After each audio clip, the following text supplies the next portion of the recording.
At 9:15 a.m. on October 14, 2018, Arthur Pendleton signed a single severance document in a windowless human resources office facing a forced early retirement. The choice to take the lump sum had immediate consequences.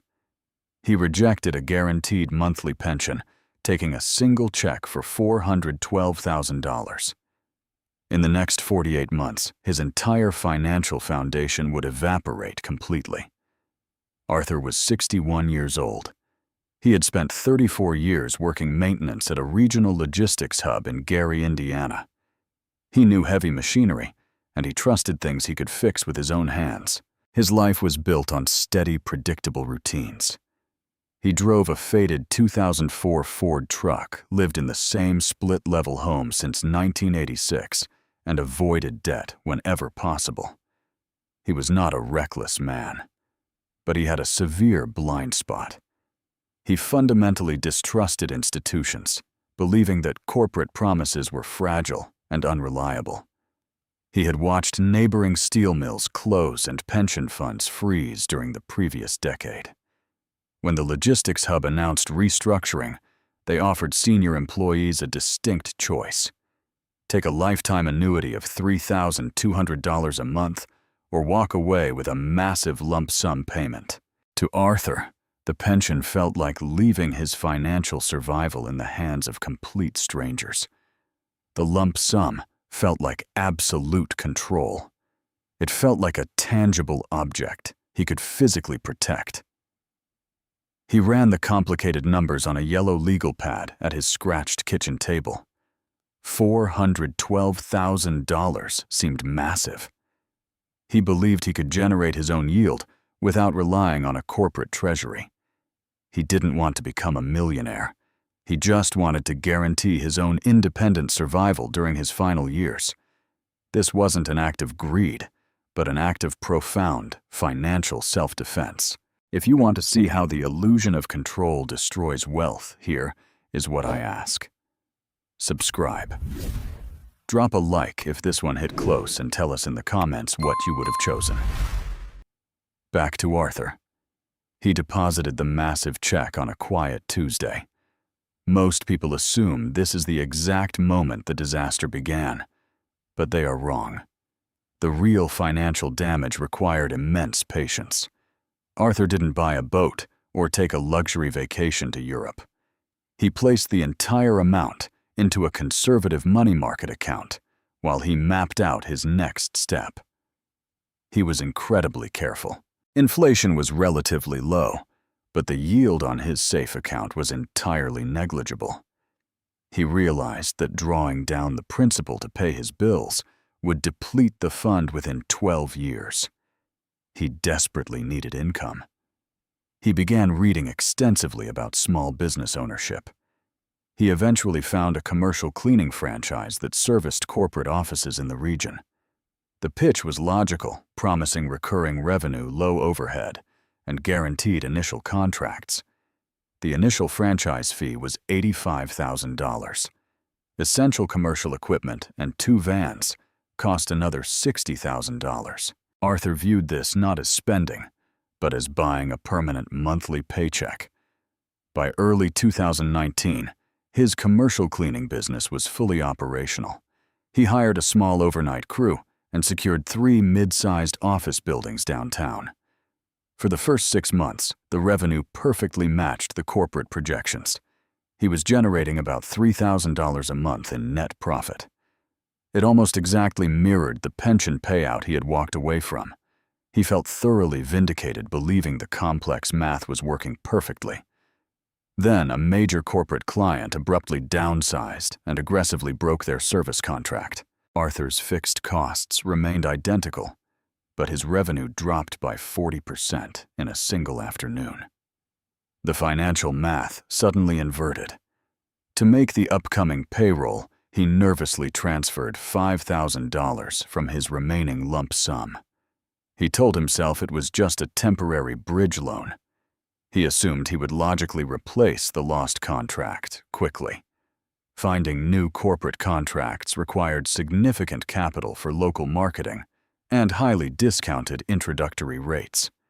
He pulled another $10,000 from his remaining reserves.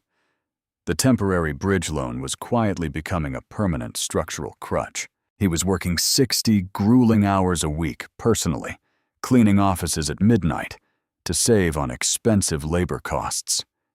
His health began to rapidly fray under the physical toll of operating heavy industrial floor buffers. A work van transmission failed, requiring $7,000 to completely rebuild. A commercial vacuum system needed replacement for $3,000. The business wasn't generating cash, it was slowly consuming his retirement principal. He could have closed the failing business right then. He still had $200,000 left in the primary bank account. But closing meant admitting the lump sum choice was a catastrophic, irreversible error. Human beings will eagerly spend their absolute last dollar to avoid admitting they were wrong. Arthur aggressively doubled down. He purchased a secondary territory for $50,000, hoping volume would finally fix the broken margins. The ambitious territorial expansion only multiplied his severe operational losses. He was now heavily bleeding $8,000 a month. The remaining lump sum was hopelessly trapped in a doomed sinking enterprise. The math was screaming at him from every single ledger. He chose to look exclusively at the effort, completely ignoring the inevitable outcome. In 2018, over 60% of corporate employees offered a pension buyout took the lump sum. Fewer than 30% managed to match the exact return of the guaranteed annuity. The year 2020 arrived, and office buildings emptied globally without warning. Commercial cleaning contracts were paused indefinitely or canceled entirely. Arthur's monthly revenue dropped to absolute zero in a matter of weeks. He still had corporate insurance premiums, vehicle leases, and franchise minimums to pay. The massive franchisor offered no leniency or grace period. The terms of the original contract were rigid and strictly enforced. He systematically drained the last $90,000 of his retirement account to cover the business obligations throughout the prolonged shutdowns. He was actively funding an entirely empty enterprise. He sat at his quiet kitchen table, looking at the exact same legal pad where he had originally run the numbers. The blue ink was faded. The financial math was now a tombstone. By late 2021, the franchise agreement was formally terminated for extreme non-payment. The leased vans were brutally repossessed. The heavy equipment was sold at auction for pennies on the dollar to settle outstanding debts. The $412,000 was entirely gone. If he had chosen the annuity, he would have received over $100,000 by this point, with the checks still arriving monthly. Instead, he was facing the difficult remainder of his life with only a minimal Social Security payout. The desperate illusion of absolute control had ultimately cost him his total financial security. The aging house in Gary required a completely new roof. He had no available liquidity to repair it. He placed plastic tarps in the attic and watched the dark water stains spread across the ceiling. He sold the faded 2004 Ford truck to pay mounting property taxes. His entire world shrank to the walkable perimeter of his neighborhood. The independence he sought had transformed into a profound confinement. He applied for numerous local jobs, but he was now 64 years old with severely failing knees. The heavy machinery roles he once dominated were permanently and securely closed to him. Every single month on the 14th, he unconsciously noted the calendar date. It was the exact day the $3,200 check should have arrived. It was a lingering phantom limb. He survived strictly on canned goods and fiercely negotiated utility extensions. The cold Indiana winters leaked through the aging windows of his home, dropping the interior temperature to exactly 50 degrees. The absolute silence of his house was utterly deafening. There were no office buildings to clean, and there were no corporate investments to manage. There was only the slow, brutal passing of time. You might think this specific failure couldn't happen to you. If you think you wouldn't let pride bankrupt your future, you heavily underestimate the true power of pride.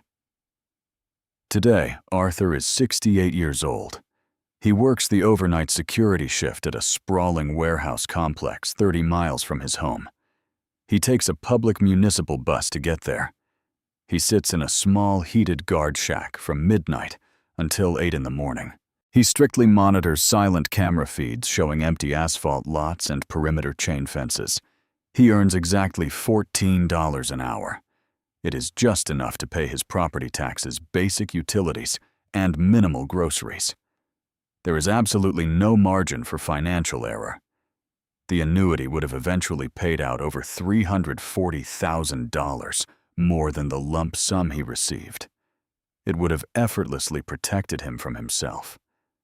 It is brutal to watch a lifetime of heavy labor evaporate simply because someone wanted to hold the money in their own hands. But that is exactly what happened here. He does not speak about the failed cleaning franchise. He does not complain about the corporate pension buyout. He simply stares at the security monitors and logs the incoming delivery trucks. The legal pad with his original calculations is still in the top drawer of his kitchen desk. The yellow paper is heavily creased. The financial numbers have not changed. He signs out of his security shift as the sun rises over the quiet industrial park. He walks slowly to the public bus stop in the cold morning air, preparing for another day. This wasn't the only time this happened. It made sense. At the time.